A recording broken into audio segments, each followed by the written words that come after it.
ఓం నమ శివాయ. శ్రీమాత్రే నమ. భారతీయ సనాతన సంస్కృతి సంప్రదాయంలో నిత్యం మనం పాటించేటువంటి చక్కటి విశేషాత్మకమైనటువంటి ప్రభావాల గురించి తెలుపుతూ, స్నానానంతరం పురుషులు పొడి వస్త్రంతో మొట్టమొదటిసారిగా ఒళ్ళు తుడుచుకునేటప్పుడు వీపు భాగం తుడుచుకోవాలి. వీపు భాగం తుడుచుకున్నట్లయితే నాడీ కేంద్ర మండలం చాలా చక్కగా పనిచేస్తుంది. త్వరగా ముసలితనం రాదు. నాడీ కేంద్ర మండలం పర్ఫెక్ట్గా ఉన్నప్పుడు ముసలితనం రాదు, వంగిపోవడం జరగదు. ఇట్లా కొంతమంది వయసు రాగానే ఇట్లా వంగిపోతూ నడుస్తారు. అలా నడవకుండా శక్తినిచ్చేది స్నానానంతరం పొడి వస్త్రంతో మొట్టమొదటిసారిగా వీపు తుడుచుకోవాలి. తర్వాతనే ముఖం తుడుచుకొని తర్వాత చేతులు కాళ్ళు తుడుచుకోవాలి. మీరు తడి వస్త్రాన్ని విప్పేటప్పుడు పైనుంచి మాత్రమే తీయాలి, కింద నుంచి వదిలేయకూడదు.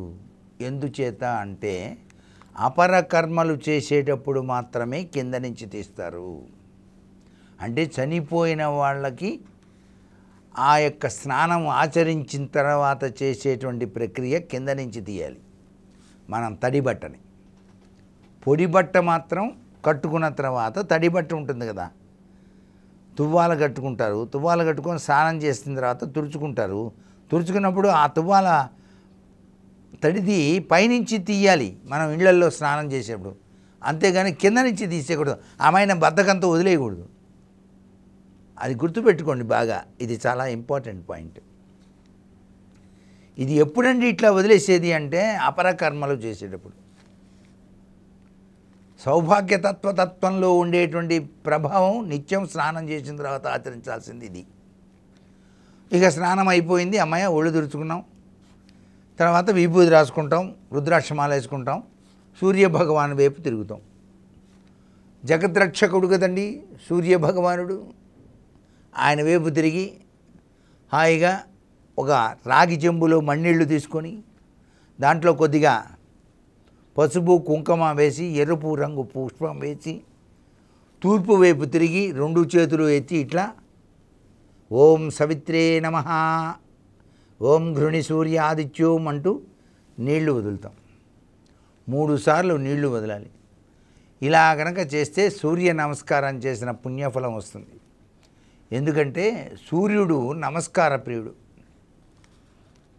అర్ఘ్యప్రదాన ప్రియుడు సూర్యభగవానుడు. అందుకని అర్ఘ్యం అంటే ఇష్టం ఆయనకి, సూర్యభగవానుడికి. అందుకని సూర్య అర్ఘ్యం తప్పనిసరిగా ప్రతి మానవుడు ఇచ్చుకోవాలి. దీంట్లో క్యాస్ట్ క్రీడు ఫీలింగ్స్ ఏం లేవు, ప్రతి వాళ్ళు చేయొచ్చు.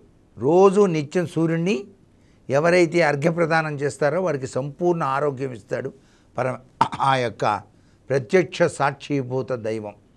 అందుచేతనే జయస్సదా సవితృమండల మధ్యవర్తి నారాయణ సరసిజాసన సన్నివిష్ట కేయూరవాన్ మకర కుండలవాన్ కిరీటి హరిహర వపుధృత శంఖచక్ర అన్నారు.